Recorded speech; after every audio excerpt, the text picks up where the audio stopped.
மத்தேயு நற்செய்தி 12ஆம் அதிகாரம். ஓய்வு நாளில் கதிர் கொய்தல். அன்று ஓர் ஓய்வு நாள். இயேசு வயல் வழியே சென்று கொண்டிருந்தார். பசியாயிருந்ததால் அவருடைய சீடர் கதிர்களை கொய்து தின்னத் தொடங்கினர். பரிசேயர்கள் இதை பார்த்து இயேசுவிடம், பாரும், ஓய்வு நாளில் செய்யக்கூடாததை உம் சீடர்கள் செய்கிறார்கள் என்றார்கள். அவரோ அவர்களிடம், தாமும் தம்முடன் இருந்தவர்களும் பசியாயிருந்தபோது தாவீது என்ன செய்தார் என்பதை நீங்கள் வாசித்ததில்லையா? இறை இல்லத்திற்குள் சென்று அவரும் அவரோடு இருந்தவர்களும் அர்ப்பண அப்பங்களை உண்டார்கள். குருக்கள் மட்டுமே உண்ணக்கூடிய அப்பங்களை அவர்கள் உண்டது தவறல்லவா? மேலும் ஓய்வு நாளில் குருக்கள் கோவிலில் பணியாற்றுவது ஓய்வு நாளை மீறும் குற்றமாகாது என நீங்கள் திருச்சட்டத்தில் வாசித்ததில்லையா? ஆனால் கோவிலை விட பெரியவர் இங்கே இருக்கிறார் என நான் உங்களுக்கு சொல்லுகிறேன். பலியை அல்ல, இரக்கத்தையே விரும்புகிறேன் என்பதன் கருத்தை நீங்கள் அறிந்திருந்தால் குற்றமற்ற இவர்களை கண்டனம் செய்திருக்க மாட்டீர்கள். ஆம், ஓய்வு நாளும் மானிட மகனுக்கு கட்டுப்பட்டதே என்றார். கை சூம்பியவர் ஓய்வு நாளில் நலமடைதல். இயேசு அங்கிருந்து அகன்று அவர்களுடைய தொழுகை கூடத்திற்குள் சென்றார். அங்கே கை சூம்பியவர் ஒருவர் இருந்தார்.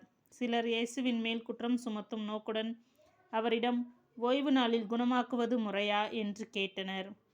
அவர் அவர்களிடம், உங்களுள் எவரும் தம் ஒரே ஆடு ஓய்வு நாளில் குழியில் விழுந்து விட்டால் அதை பிடித்து தூக்கிவிடாமல் இருப்பாரா? ஆட்டை விட மனிதர் எவ்வளவோ மேலானவர். ஆகவே ஓய்வு நாளில் மனிதருக்கு நன்மை செய்வதே முறை என்றார். பின்பு இயேசு கை சூம்பியவரை நோக்கி, உமது கையை நீட்டும் என்றார். அவர் நீட்டினார். அது மறு கையைப் போல் நலமடைந்தது. பரிசேயரோ வெளியேறி இயேசுவை எப்படி ஒழிக்கலாம் என அவருக்கு எதிராக சூழ்ச்சி செய்தனர். தேர்ந்து கொள்ளப்பட்ட ஊழியர்.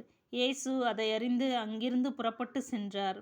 பலர் அவருக்கு பின் சென்றனர். அவர்கள் எல்லோரையும் அவர் குணமாக்கினார்.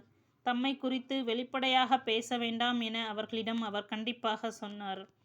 இறைவாக்கினராகிய ஏசாயா உரைத்த பின்வரும் வாக்குகள் இவ்வாறு நிறைவேறின. இதோ என் ஊழியர், இவர் நான் தேர்ந்து கொண்டவர், இவரே என் நண்பர், இவரால் என் நெஞ்சம் பூரிப்படைகிறது, இவருள் என் ஆவி தங்கும்படி செய்தேன். இவர் மக்களினங்களுக்கு நீதியை அறிவிப்பார். இவர் சண்டை சச்சரவு செய்ய மாட்டார், கூக்குரலிடமாட்டார், தம் குரலை தெருவில் எழுப்பவும் மாட்டார். நீதியை வெற்றி பெற செய்யும் வரை நெரிந்த நாணலை முறியார், புகையும் திரியை அணையார். எல்லா மக்களினங்களும் இவர் பெயரில் நம்பிக்கை கொள்வர்.